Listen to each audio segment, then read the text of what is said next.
전 세계에서 이슬람 교도가 제일 많은 나라가 인도네시아라고 합니다. 인도네시아. 그래서 인도네시아는 굉장히 땅덩어리도 넓고 섬으로만 이루어져 있고 수도는 자카르타인데요. 인도네시아는 특이한 게 뭐냐면 그 나라의 국민들은 6가지 종교 중에서 꼭 하나를 가져야 되는 법이 있습니다. 그래서 그 6가지 종교가 무엇이냐면 이슬람교, 힌두교, 또 우리 기독교 중에서 이제 개신교, 그리고 카톨릭, 그리고 불교, 유교. 그래서 이 6가지 종교 중에서 모든 국민은 한 가지 이상 종교를 가져야 된다라고 법으로 되어 있습니다. 그래서 그 이슬람교도가 제일 많은 나라가 바로 이 인도네시아입니다. 인도네시아 전 세계에서 왜 이렇게 만들었냐면 이게 판차실라라고 하는 이제 법이었는데요. 공산주의를 막기 위해서 또 무신론, 유물론인 이 공산주의자들에 의해서 이제 나라가 전복되는 것을 막기 위해서 그렇게 했다라고 합니다. 그래서 그 나라에서는 이 포교, 또 전도 이런 것이 금지되어 있고요. 그 사람들의 그 신분증을 보면은 이게 무슨 종교인지 다 써 있다라고 합니다. 그래서 대부분 이슬람교도이지만 또 일부 지역에서는 또 기독교들이 많이 있는 그런 지역도 있다라고 합니다. 자, 이렇게 보면은 세상에 많은 종교들이 있는데요. 그 많은 종교들 중에서 보면은 봉사를 강조합니다. 봉사. 그래서 이 봉사를 하는 이유는 무엇입니까? 이 봉사를 하는 이유는 이 세상에 어렵고 또 소외되고 힘든 자들이 많이 있기 때문에 그들을 돕기 위해서 이렇게 봉사를 하는 것이죠. 그래서 봉사의 그 의미 자체는 아무런 대가 없이 또 그렇게 스스로 이렇게 행하는 모습을 우리는 봉사라고 합니다. 오늘날 이렇게 봉사에 대한 개념이 많이 중요시되고 있는데요. 이 사회적으로 이 봉사의 개념이 나오고 있는데 그 뿌리를 찾아보면은 가장 많은 봉사, 가장 많은 섬김을 많이 하는 것이 어디냐면 기독교입니다. 기독교. 우리나라 1885년 또 목사님으로서 처음 이 땅에 발을 디딘 것이 우리가 이제 공식적으로 1885년인데요. 이 선교사님들이 와서 제일 먼저 한 것이 무엇이냐면 학교를 세우고요. 또 병원을 세우고 고아원을 세우고 이 땅에 어렵고 힘든 자들을 돕기 위해서 그렇게 왔습니다. 의사로서 처음 오신 분은 누구였냐면 이 알렌 선교사님이라고 이제 1년 전 1884년에 오셨던 분이죠. 그래서 이 서양 사람들은 서울대학교는 잘 모르지만요. 연세대학교는 잘 압니다. 선교사님이 세운 학교, 인류학교. 그래서 연세대학교 잘 알고요. 또 우리나라 각종 병원이 있지만은 그래도 가장 탑 클래스에 드는 병원 중에 하나가 바로 이 연세 세브란스 병원이죠. 자, 이렇게 보면은 우리 기독교의 역사를 보면은 봉사와 희생의 그 역사 속에서 지금까지 온 것을 볼 수가 있습니다. 자, 이처럼 요즘에는 이 봉사가 사회적으로 어려운 사람을 돕는 것이 나라의 목, 정부의 목, 또 공적인 영역이다라고 생각을 많이 하지만 이렇게 사회복지나 나라에서 이렇게 봉사하고 섬기는 것은 사실 불과 몇십 년밖에 되지도 않았어요. 그전엔 다 어디서 했어요? 다 교회에서 많이 했습니다. 우리나라 제대로 먹을 것도 없고 힘들 때 다 교회를 통하여서 이 구호 그런 활동도 일어나고요. 또 서양에서 우리나라 이제 구제하고 도와줄 때도 다 이런 교회를 중심으로 해서 들어오게 됩니다. 우리나라 병원 또 여러 가지 학교 이런 모든 것들이 다 교회를 통하여서 들어오게 됩니다. 자, 이처럼 교회가 봉사하는 모습은 이 교회의 아주 그 근본적인 중요한 부분입니다. 그런데 이렇게 교회에서 많은 봉사를 하면서 우리 기독교의 역사와 함께 해왔는데 봉사하지 않는 교회 없고 또 헌금하지 않는 교회도 없고 저마다 교회 나름대로 많은 일들과 활동을 하는데 그런데 왜 이렇게 많은 교회들이 어려움 속에 처하는 것일까? 그러한 모습을 봤을 때 교회 안에서 봉사할 때 내 생각대로 내 뜻대로 봉사하지 말고요. 하나님의 뜻대로 하나님이 기뻐하는 모습대로 봉사해야 되는 것입니다.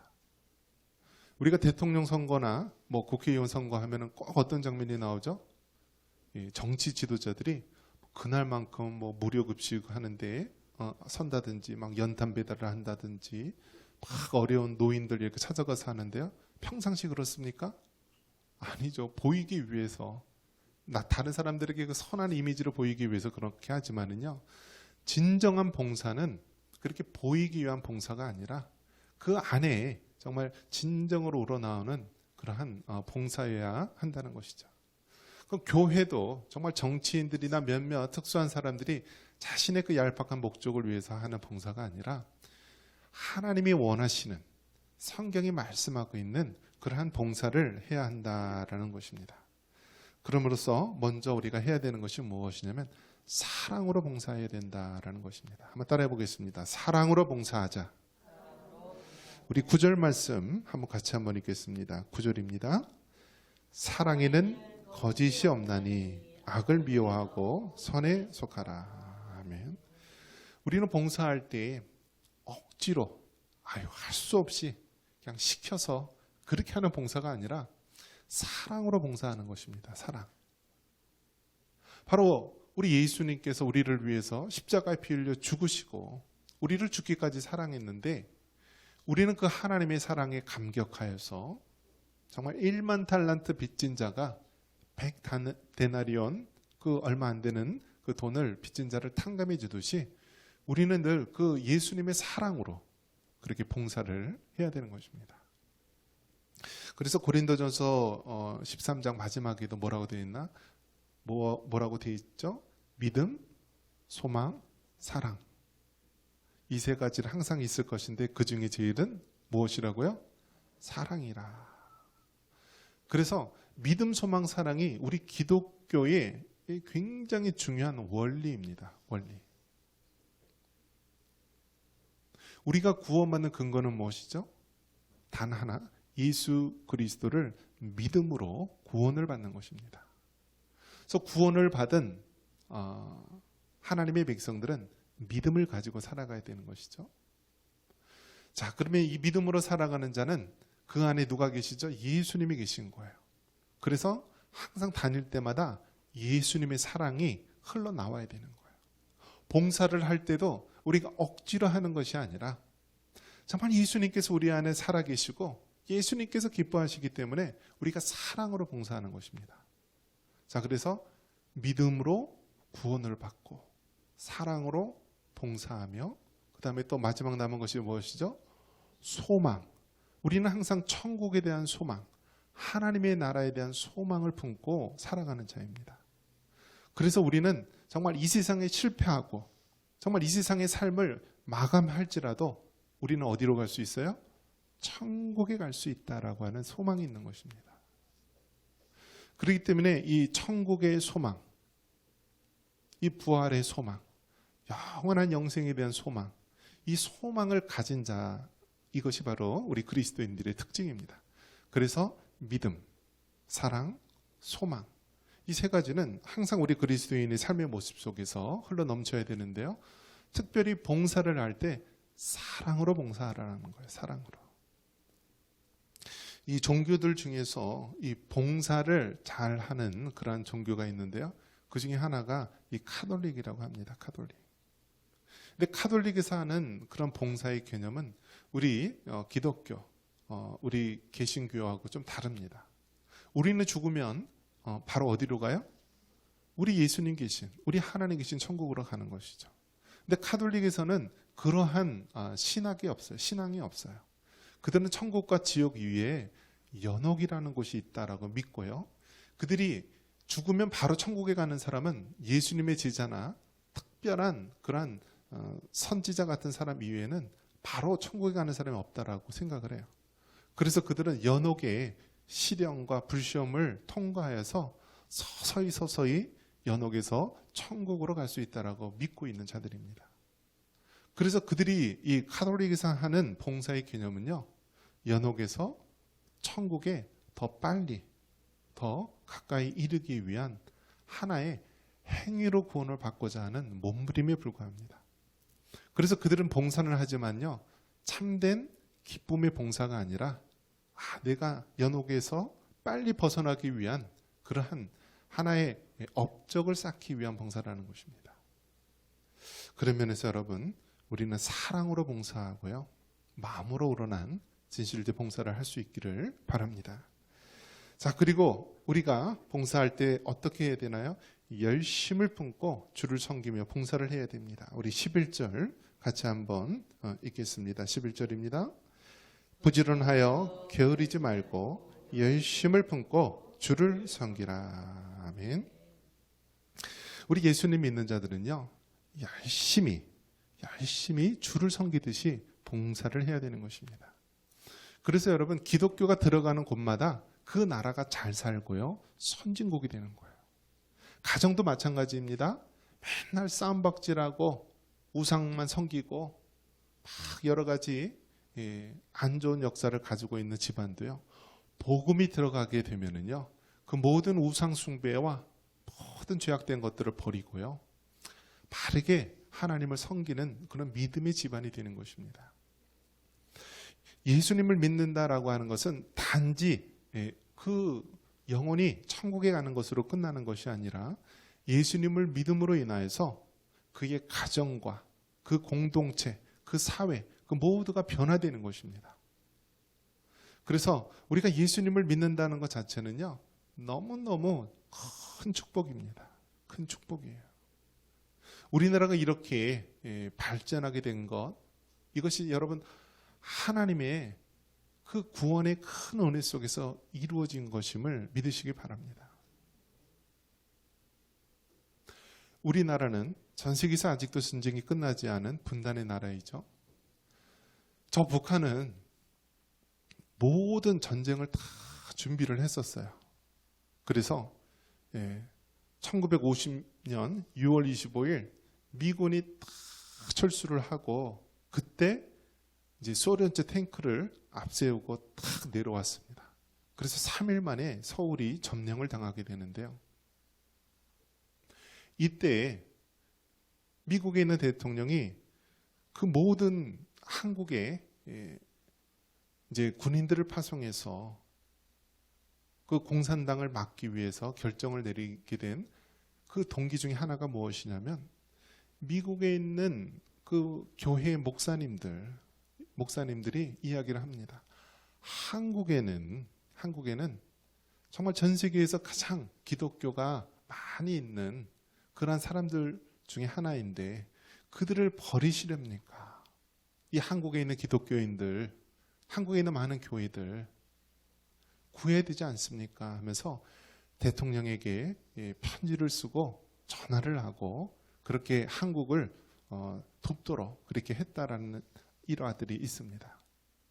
이처럼 여러분, 한국에 있는 교회, 한국에 있는 기독교인들, 정말 그 어려움 속에 있을 때 그 6.25 전쟁에서 정말 완전히 우리나라가 공산당에 의해서 점령될 수밖에 없는 상황에서 하나님이 보호하사 우리나라가 정말 이렇게 자유롭게 예수님을 믿는 나라가 된 것입니다.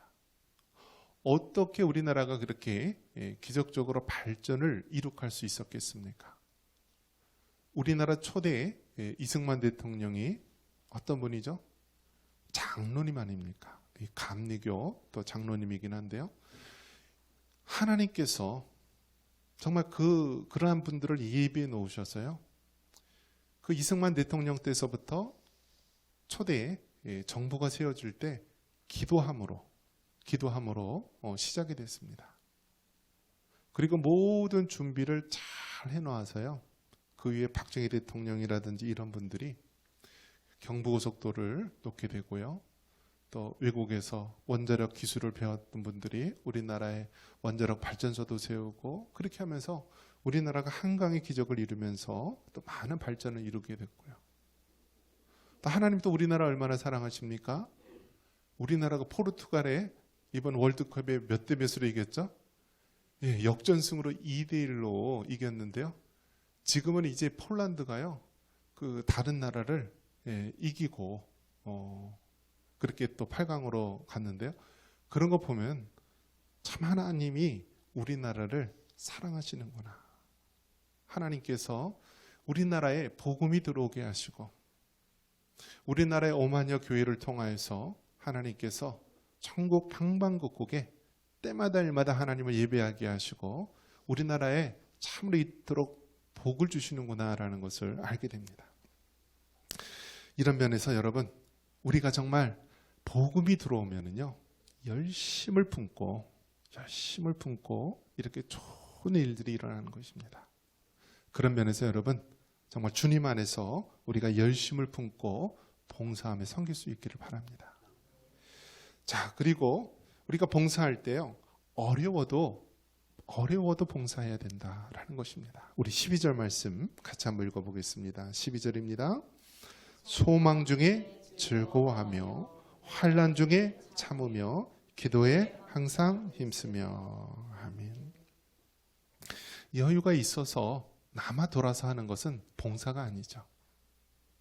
그런데 어려운 중에서도요, 우리가 이웃과 나누고 어려운 중에서도 소외되고 힘든 자들을 돕는 것이 진정한 의미의 봉사인 것입니다. 그렇기 때문에 여러분, 정말 우리는 어려운 중에서도 우리는 봉사할 수 있는 자가 되어야 합니다. 이제 세계가 급격하게 변하고 있는데요. 이러한 급격한 변화 속에서 이 땅에 있는 교회들, 특히 우리 남한에 5만여 교회가 있는데요. 이 5만여 교회가 어떻게 그 각 지역사회에서 살아남을 수 있을까? 그 사명을 감당할 수 있을까? 그래서 요즘에 대두되고 있는 것이 무엇이냐면 마을과 함께 발전하는 교회라는 것입니다.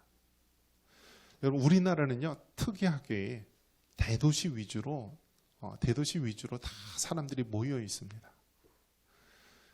서울 1,000만 명 가까이 되고 또 경기도 한 1,200만 명. 그래서 서울 경기만 하더라도 우리나라 인구의 절반가량이 그 조그만 땅덩어리에 집중적으로 몰려 있는 그런 기이한 현상인데요. 그렇다고 한다면 그 각 지방이나 농어촌들은 어떻게 됩니까? 아주 정말 살기 힘든 그런 지역으로 되지 않습니까? 그래서 이러한 인구 쏠림 현상, 또 초고령, 저출산 그런 현상 속에서 오늘날 많은 교회들이 어려움을 겪고 있습니다. 올해서부터는 어떤 일들이 벌어졌냐면요, 각급 신학교의 지원자들이 미달하는 사태가 일어나고 있습니다. 그러니까 저 때만 해도요, 목회자가 되기 위해서 신학대학원을 갈 때 경쟁률이 5대1, 7대1이었어요. 저만 하더라도 신대원 들어가기 위해서 재수, 삼수 기본이었어요. 그런데 요즘에는요, 젊은 사람들이 안 하려고 그래요. 그리고 목회자들하고는 결혼도 안 하려고 그래요. 믿는 집 장로님, 목회자 그러한 자녀분들도요, 목회자들한테 결혼을 안 보내려고 그래요.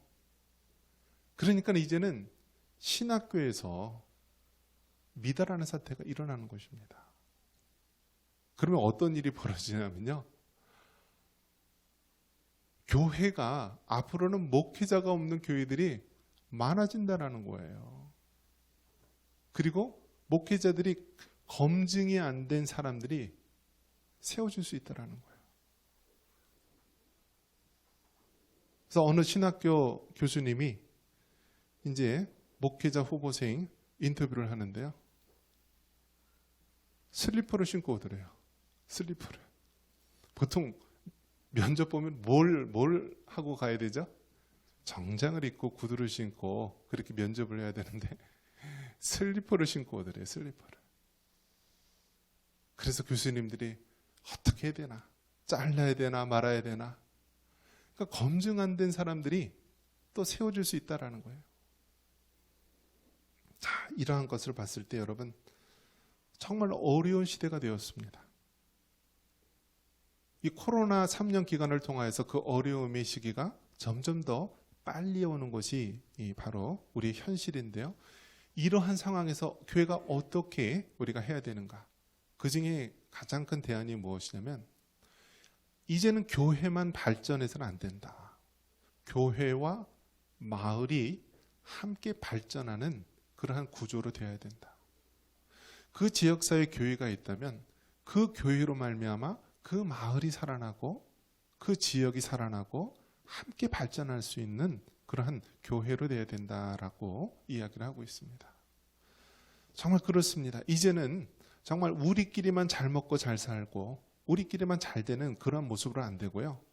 이제는 이 교회가 있음으로 말미암아 이 마을이 잘 되고 마을이 함께 발전할 수 있는 구조로 되어야 된다는 거예요.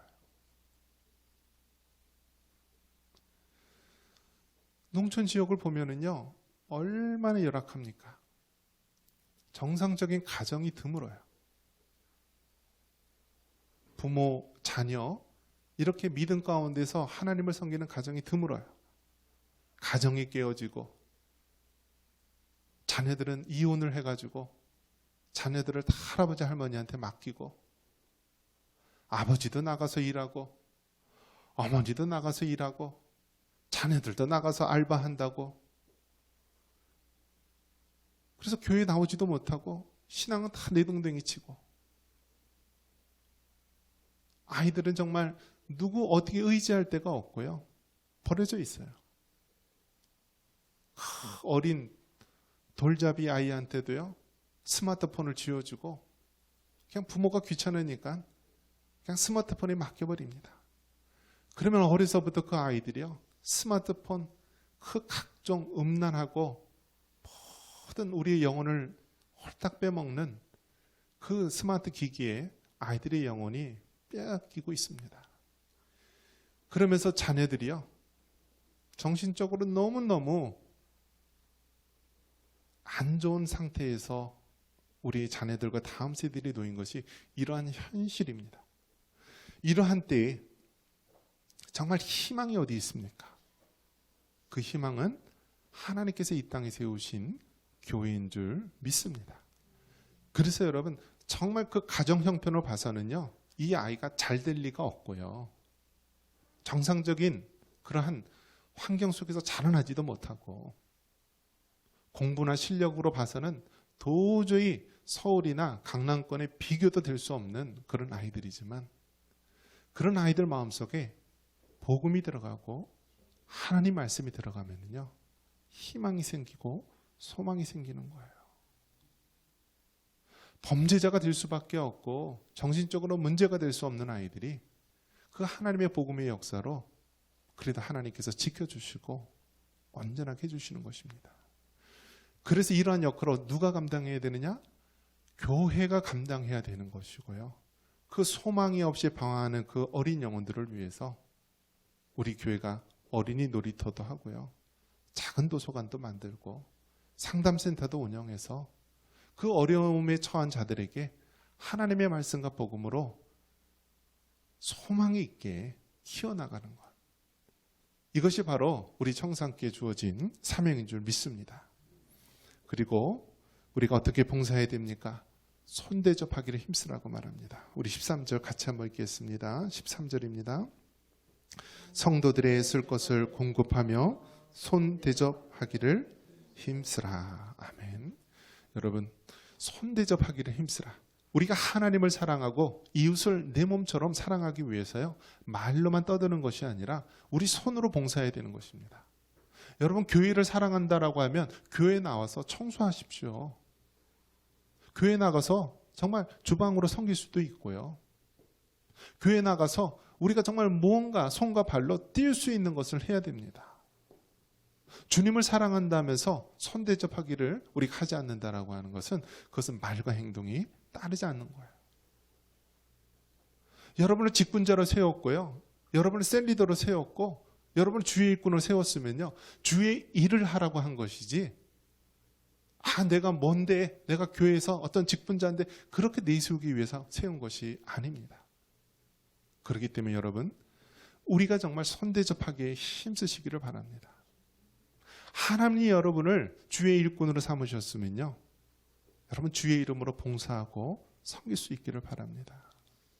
이웃들에게 정말 손 대접하십시오. 맛난 음식이 있으면은 그 음식을 가지고 그 이웃들 섬기면서 주의 사랑으로 우리가 섬길 수 있는 것입니다. 말씀을 정리합니다. 여러분, 우리는 정말 세상 마지막 때 모든 것이 다 어렵고 힘든 시대를 살아가고 있습니다.